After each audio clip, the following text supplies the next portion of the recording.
जय हिंद। कैसे हैं आप लोग? आशा करता हूँ कि आप लोग बहुत अच्छे होंगे। देखिए, इस वीडियो में हम लोग समझने वाले संविधान के भाग 3 को। जैसा कि आप लोग जानते हैं कि हम लोग इस समय संविधान को हम आपको पढ़ा रहे हैं। और देखिए, हमने पार्ट 1 पढ़ाया, पार्ट 2 पढ़ाया, अब पार्ट 3 को पढ़ेंगे और जानेंगे कि जो पार्ट 3 है वह कितने अनुच्छेदों में इसे डिवाइड किया गया है और इसकी क्या विशेषताएँ हैं। देखिए, जो संविधान का भाग 3 है इसे संविधान की आत्मा, संविधान का हृदय भी कहा जाता है। ठीक है। और यह जो है मतलब कि जो भाग 3 है यह बहुत ही महत्वपूर्ण है। या कई एग्ज़ामों में लगभग पूछा ही जाता है। इससे कोई भी एग्ज़ाम आप दे रहे हो इससे ज़रूर क्वेश्चन बनता है, तो ये बहुत ज़रूरी है। आइए हम लोग इसको समझें कि इसमें क्या क्या इसकी विशेषताएं, कैसे इसे सवाल आते हैं और वो कौन कौन से हमारे अधिकार हैं जो हमें संविधान के द्वारा दिए गए हैं। ठीक है। तो देखिए, पार्ट 3 यानी कि भाग 3 जो है मूल अधिकार के बारे में हमें बताता है। मूल अधिकार अंग्रेजी में से फंडामेंटल राइट्स को राइट्स भी कहते हैं। तो ये हो जाएगा साथियों फंडामेंटल राइट्स। ठीक है, फंडामेंटल राइट्स। देखिए, जो भाग 3 है यह अनुच्छेद 12 से लेकर 35 तक इसमें हम लोग अध्ययन करते हैं। किसका? मूल अधिकार का। Article 12 to article 35। ठीक है, आर्टिकल 12 से आर्टिकल 35 तक हम लोग मूल अधिकारों को पढ़ते हैं। यहाँ भाग 3 का अध्ययन हम लोग करते हैं। इसमें जानेंगे कि हमारे मूल अधिकार कौन कौन से हैं। तो देखिए, आर्टिकल 12 हम लोग देखें। आर्टिकल 12 यानी कि अनुच्छेद 12 में क्या बताया गया है, तो उसमें मूल अधिकार की परिभाषा के बारे में बताया गया, यानी कि डिफिनीशन ऑफ फंडामेंटल राइट्स के बारे में बताया गया कि जो इसकी परिभाषा है मूल अधिकार की वह क्या होगी। ठीक है, तो इसके बारे में हम पढ़ते हैं अनुच्छेद 12 में, यानी कि शुरू में ही हम लोग पढ़ लेंगे इसकी क्या परिभाषा होगी। ठीक है, इसके बाद में हम लोग आर्टिकल 13 में हम लोग देखेंगे कि अल्पीकरण और असंगत के बारे में बताया गया है। तो जानेंगे कि ये अल्पीकरण क्या है और ये असंगत क्या है। देखिए, अल्पीकरण को कहते हैं मिनिमलाइजेशन या इसे डेरोगेशन के नाम से भी जाना जाता है। और ये जो असंगत है इसे कहते हैं इनकॉन्सिस्टेंट। ठीक है, इनकॉन्सिस्टेंट इसे अंग्रेजी में कहते हैं। अब देखिए, इसकी हम लोग जो मतलब इसकी परिभाषा हम लोग यदि जाने, इसके अर्थों को जाने कि मिनिमलाइजेशन का जो अर्थ होगा वो क्या होगा, तो इसका अर्थ होगा छोटा करने की प्रक्रिया। यानी कि जो हमारे मूल अधिकार हैं इसको छोटा करने की भी प्रक्रिया इसमें होती है। ये नहीं कि संविधान ने हमें अधिकार दे दिए और इसमें मूल अधिकार में ऐड कर दिया, जो हमारा मूल अधिकार बन गया तो इसे कभी ख़त्म नहीं किया जा सकता है। नहीं, ऐसा इसमें प्रावधान भी दिया गया है कि इसे छोटा भी किया जा सकता है। ठीक है, किसके द्वारा? तो अनुच्छेद 13 के द्वारा इसे छोटा भी करने का प्रावधान है, प्रक्रिया है। ठीक है, और असंगत यानी कि इनकॉन्स्टेंट, हर समय एक जैसा नहीं होगा, हर समय एक जैसा नहीं होगा। जैसे कि संविधान जब हम लोगों को 1950 में लागू हुआ था तो कई तरीके के हम लोगों को मूल अधिकार दिए गए थे, हम लोगों को अधिकार दिए गए थे। उसमें था एक संपत्ति का अधिकार, आर्टिकल 31। ठीक है, आर्टिकल 31 अनुच्छेद 31 क्या था?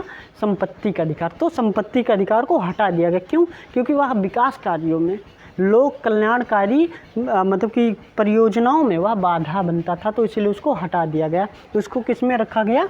तो आर्टिकल 300 का में उसे रख दिया गया। किस में? क्या रख दिया गया? संपत्ति का अधिकार। तो वह मूल अधिकार नहीं, तो उसके लिए हम लोग अब कोर्ट नहीं जा सकते। तो देखिए, अब हम लोग इसको और अच्छे समझें तो देखिए, ये हो जाएगा संगत अल्पीकरण। इसका देखिए जो प्री है और एक मतलब संविधान हो गया अपना। ठीक है, पास्ट और प्री का मतलब होता है पूर्व और पास्ट का मतलब होता है बीता हुआ। तो इसमें ये है। अब देखिए, हम लोग इसको हर समय एक जैसा नहीं, छोटा करने की प्रक्रिया। अब हम आपको एक उदाहरण के द्वारा समझाते हैं कि जो हमारे मूल अधिकार है इसको छोटा भी किया जा सकता है और इसको ख़त्म भी किया जा सकता है, या हर समय एक जैसा नहीं होगा। तो वो कैसे? देखिए, जैसे कि था 3 तलाक। ठीक है, जो इस्लाम धर्म है उसमें चल रहा था 3 तलाक की प्रथा, जिसमें जो पुरुष होते थे वो अपनी मतलब वाइफ को 3 बार तलाक तलाक तलाक कह देने से मात्र ही उनका रिश्ता हमेशा के लिए ख़त्म हो जाता था। फिर वह मतलब डिवोर्स हो जाता था। ठीक है, ख़त्म हो जाता था रिश्ता। 3 तलाक उसे कहते थे। तो जो 3 तलाक है साथियों वह 3 प्रकार का होता है। ठीक है, तलाक़ हसन, तलाक़ आ हसन, तलाक़ बिद्दत, ये 3 प्रकार के होते हैं तलाक़। ठीक है, तलाक़ होते हैं कितने प्रकार के? 3 प्रकार के, तलाक़ हसन, तलाक़ आ हसन, तलाक़ बिद्दत।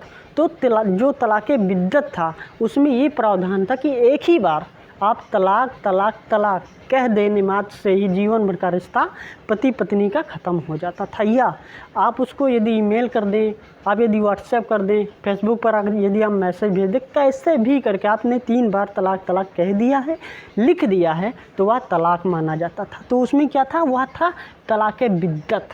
तो उससे जो मुस्लिम महिलाएं थी, बहुत पीड़ित महिलाएं जो होती थी, उनसे मतलब कि हो गया, उसके बाद में एक लंबी प्रक्रिया होती थी, जिसको फिर से वापस रिश्ते में यदि आना है तो एक लंबी प्रक्रिया हलाला वगैरह होता था, तो उसके द्वारा उन्हें गुजरना पड़ता था या बहुत ही कष्टदायक था। तो क्या हुआ कि जो मुस्लिम मर्द हैं, जो मुस्लिम मतलब कि मुस्लिम लोग हैं, वह कहते थे कि ये हमारा अधिकार है। ठीक है, तलाक़ बिद्दत या हमारा अधिकार है।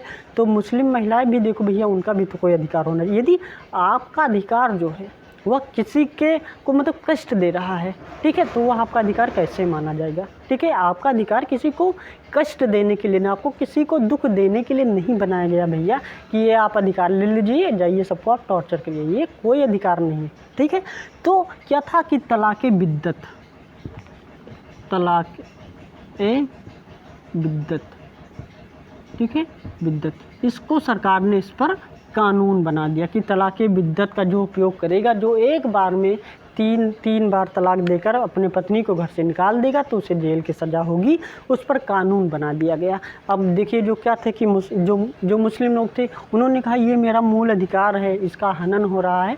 तो नहीं भैया, हर समय एक जैसा नहीं रहेगा, छोटा करने की भी इसमें प्रक्रिया है, तो इसके द्वारा इसे छोटा कर दिया गया, हटा दिया गया इनके अधिकारों को। ठीक है, क्योंकि आपके अधिकार से किसी के अधिकारों को कष्ट हो रहा है, किसी के अधिकारों का हनन हो रहा है, तो उसको हटा देना मतलब कि बेहतर था। और देखिए, जो तलाक़ बिद्दत था, आप लोग समझ गए कि एक बार में 3 बार तलाक़ कहने से जो रिश्ता ख़त्म हो जाता था पति पत्नी, उसे तलाक़ बिद्दत कहते थे। तलाक़ हसन, तलाक़ आ हसन, तलाक़ हसन में देखिए ये होता है, ये 3 महीने के अंतराल में तलाक़ बोला जाता है। एक बार बोल दिए तलाक़, उसके बाद दूसरे महीने में तलाक़, तीसरे महीने में तलाक़, फिर जाके पूरी तरीके से रिश्ता ख़त्म होता था। और तलाक़ आ हसन में क्या होता था कि एक मासिक धर्म होता है, उसके बाद में बोलेंगे फिर मासिक धर्म आया, उसके बाद बोलेंगे फिर मासिक धर्म आया, उसके बाद में बोलेंगे, तब जाके तलाक़ ख़त्म होता था। ठीक है, तो ये था कि तलाक़ बिद्दत को ख़त्म कर दिया गया, किसके द्वारा? आर्टिकल 13 के द्वारा। यह भी एक प्रकार का अधिकार था, मूल अधिकार था, जो मुस्लिम मर्द इसे कहते थे कि ये मेरा अधिकार है। तो ये अधिकार नहीं है, हर समय एक जैसा नहीं रहेगा, छोटा करने की भी प्रक्रिया संविधान में, उसके द्वारा से हटा दिया गया। तो कोई भी आपका अधिकार हो, उसे छोटा करने की भी प्रक्रिया है, उसे वो हर समय एक जैसा नहीं रहेगा यदि वह किसी के अधिकारों का हनन कर रहा है। तो समझ गए आप लोग? ठीक है, देखिए अब हम लोग समझेंगे कि आर्टिकल 14 और इसमें क्या पीरियड और पास्ट का मतलब ये था कि वो चाहे संविधान जब शुरू हुआ हो तब से वह संविधान में लागू हो, या बीच में भी उसे आप जोड़ सकते हैं या हटा सकते हैं, इसका मतलब ये हुआ पीरियड और पास्ट का मतलब। ठीक है, अब देखिए आर्टिकल 14 में ये बताया गया है, कानून के समक्ष समानता को बताया गया कि जो कानून है इसके प्रति भी समानता होगी। देखिए, जैसे कि मान लीजिए कि कोई आम नागरिक, जैसे कि मैं हूँ, किसी मंत्री का लड़का हो, ठीक है, एक मैंने क्राइम किया, वही क्राइम मतलब कि नेता के लड़के ने भी किया है, तो क्राइम एक समान है। तो उसमें क्या होगा कि जो कानून के जो समक्ष जो समानता है वह हमें भी मिलेगी और जो नेता का लड़का है उसको भी मिलेगी। तो कानून के समक्ष सभी लोग समान हैं, ये कोई बड़ा छोटा ऊंच नीच नहीं है।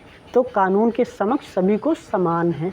ठीक है, उसके बाद में कानून का समान संरक्षण के बारे में बताया गया कि जो कानून का जो समान संरक्षण मिलेगा हमें भी मिलेगा, और जो नेता का लड़का है, जो बहुत बड़ा आदमी है, उसको भी मिलेगा, या जो बहुत गरीब है उसको भी हमारे ही जैसा उसके साथ भी ट्रीट किया जाएगा। ठीक है, और देखिए कानून के समक्ष समानता, ये कई बार पूछा जाता है कि यह कहाँ से लिया गया, किस संविधान से लिया गया है? तो यह यूके के संविधान से लिया गया है, और इसे एक ABDSC जी हैं, उन्होंने इसे प्रतिपादित किया है, ABDSC। ठीक है, इन्होंने इसे प्रतिपादित किया। तो ये नाम आप लोग याद रखें, कई बार एग्जामों में पूछा जाता है। और उसके बाद में कानून का जो समान संरक्षण है वह यूएसए के संविधान से लिया गया है। और जो मूल अधिकार पूरा है वो भी कहाँ से लिया गया है, तो वह भी लिया गया है मतलब कि यूएसए से ही लिया गया, यूनाइटेड स्टेट्स ऑफ अमेरिका के संविधान से लिया गया है मूल अधिकार। ठीक है, यह भी कई बार पूछा जाता है एग्जामों में। उसके बाद में हम लोग देखिए इसके एक रूपरेखा को समझ लेते हैं कि जो मतलब कि फंडामेंटल राइट्स है इसकी एक मूल मतलब कि रूपरेखा को समझ लिया जाए ऐसे ही, क्योंकि एक एक अगर हम लोग पढ़ाएंगे 12 से 35 आर्टिकलों तक हम लोग समझेंगे, बहुत समय लगेगा। एक लेक्चर में उसे समाप्त करना आसान नहीं, बहुत बड़ा लेक्चर हो जाएगा। तो इसे हम लोग उसकी रूपरेखा को समझ लेंगे कि कौन से आर्टिकलों में क्या क्या विशेषताएं हैं, उसे कितने आर्टिकलों में बांटा गया है। ठीक है, जिससे कि पढ़ने में आसानी हो। तो देखिए आर्टिकल 14 से 18 तक हम लोग क्या पढ़ेंगे, समानता का अधिकार। देखिए आर्टिकल 14 से 18 तक हम लोग समानता का अधिकार पढ़ेंगे। इसमें ये जानेंगे कि सभी लोग समान हैं, कोई ऊंच नीच, भेदभाव, छुआछूत ये सब नहीं है, सभी लोग समान है, सभी के साथ में समान व्यवहार किया जाएगा, राज्य सरकार हो या केंद्र सरकार हो, सभी के द्वारा। ठीक है, तो इसमें ये बताया गया 14 से 18। अब हम लोग पढ़ेंगे आर्टिकल 19 से 22 में देखिए स्वतंत्रता का अधिकार दिया गया है नागरिकों की, कि जो भी नागरिक हैं वहाँ स्वतंत्र हैं। हम अगर अब कुछ ऐसे कार्य हैं संदिग्ध कार्य ना करें उनके प्रति उनको स्वतंत्रता नहीं मिली है, अदरवाइज वह स्वतंत्र है। ठीक है, इसमें बताएंगे कि वह किस तरह से उनको स्वतंत्रता मिली गई, संगठन बनाने की ठीक है, और धरना देने की, प्रदर्शन करने की। तो ये सभी प्रकार की जो स्वतंत्रता है वह हम लोगों को मिली हुई है। उसके बाद में हम लोग पढ़ेंगे आर्टिकल 23 से 24 तक, जिसमें है शोषण के विरुद्ध अधिकार। ठीक है, शोषण के विरुद्ध अधिकार। इसमें बताया गया कि यदि आपका कोई शोषण कर रहा है तो उसके विरुद्ध आपका अधिकार है कि आप न्यायालय जाएं, पुलिस के पास जाएं और उसके विरुद्ध आप मतलब एक्शन लें। ठीक है, और यदि आप पुलिस में जाएंगे तो उसके खिलाफ भी एक्शन लिया जाएगा। तो आपका यदि कोई शोषण कर रहा है तो आपको यह अधिकार है, संविधान के द्वारा अधिकार दिया गया है कि आप उसका विरोध करें। ठीक है, इसके बाद में हम लोग पढ़ते हैं 25 से 28, आर्टिकल 25 से 28, जिसमें धार्मिक स्वतंत्रता की बात कही गई कि आप चाहे जो भी धर्म के हों, सिख, ईसाई, हिंदू, मुस्लिम, कोई भी धर्म को यदि आप मान रहे हैं और यदि आपको मतलब कि ये लगे कि यार ये धर्म में मेरा मन नहीं लग रहा है, तो आप किसी भी धर्म को एकदम अच्छे से मतलब कि मन से किसी भी धर्म को अपना सकते हैं, उसको मान सकते हैं, अपना अंतःकरण के द्वारा उस धर्म को आप मान सकते हैं, आपको कोई नहीं रोकेगा। ये संविधान ने हमें अधिकार दिए हैं। ठीक है, तो ये धार्मिक अधिकार हो गए, धार्मिक स्वतंत्रता हो गई। इसके बाद में अनुच्छेद 29 से 30 हम लोग पढ़ेंगे, जिसमें शिक्षा एवं संस्कृति का अधिकार बताया गया है कि हम लोगों की शिक्षा एवं संस्कृति का अधिकार हमारे मूल अधिकार में आता है। ये मतलब संविधान के द्वारा हमें दिया गया है। ठीक है, तो अनुच्छेद 29 से 30 हो गया। अब देखिए अनुच्छेद जो 32 है वह बहुत ही इम्पोर्टेंट है। इससे तो मतलब कि यही एक मतलब आर्टिकल है जिसमें संवैधानिक उपचारों का अधिकार बताया गया, संवैधानिक उपचारों का अधिकार। और इसी को देखिए आर्टिकल 32 को आत्मा कहा जाता है, हृदय कहा जाता है, संरक्षक कहा जाता है, प्रतिभूति कहा जाता है।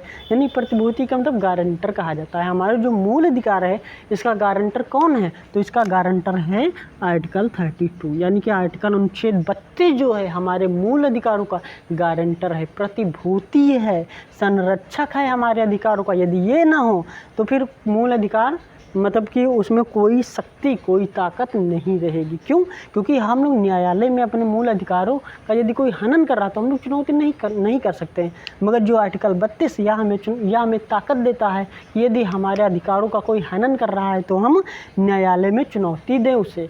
ठीक है, और न्यायालय हमारी बातों को सुनेगा। ठीक है, और इसके बाद में 5 रिट्स हैं जिसे सुप्रीम कोर्ट जारी करता है हमारे मूल अधिकारों की रक्षा करने के लिए।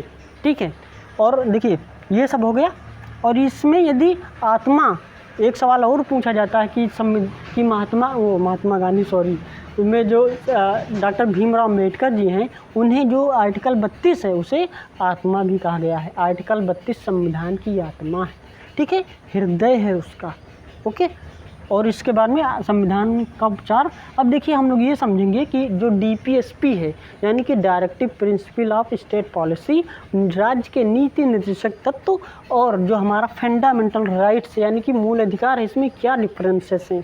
देखिए जो DPSP है वो भी एक तरह के अधिकार ही है, मगर उसमें क्या है कि उसमें ये है विशेषता कि उसको हम लोग न्यायालय में चुनौती नहीं कर सकते हैं, उसका कोई भी प्रतिभूति गारंटर नहीं है।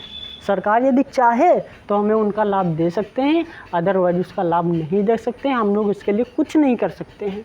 तो वो DPSP है। और ये है मूल अधिकार। मूल अधिकार में यही है कि हम लोग यदि हमारे अधिकारों का कोई हनन कर रहा है तो हम लोग न्यायालय में जाएं और उसे चुनौती दें। ठीक है, तो इस वीडियो में बस इतना ही, और नेक्स्ट वीडियो में हम लोग पढ़ेंगे आर्टिकल 14 से 28, 29 से 30 और 32 को अच्छे से समझेंगे। जो रिट्स हैं उनको हम एक ट्रिक बनाए हैं, आपको बताएंगे, जिसके द्वारा आपको तुरंत याद हो जाएगी कि वो कौन कौन से रिट्स हैं जो उसे जो सुप्रीम कोर्ट है जो जारी करता है। उसके बाद में आर्टिकल 33, आर्टिकल 34, आर्टिकल 35 को हम लोग अच्छे से पढ़ेंगे, समझेंगे कि उसके क्या क्या विशेषताएँ हैं। तो इस वीडियो में बस इतना ही, मिलेंगे नेक्स्ट वीडियो में, तब तक के लिए जय।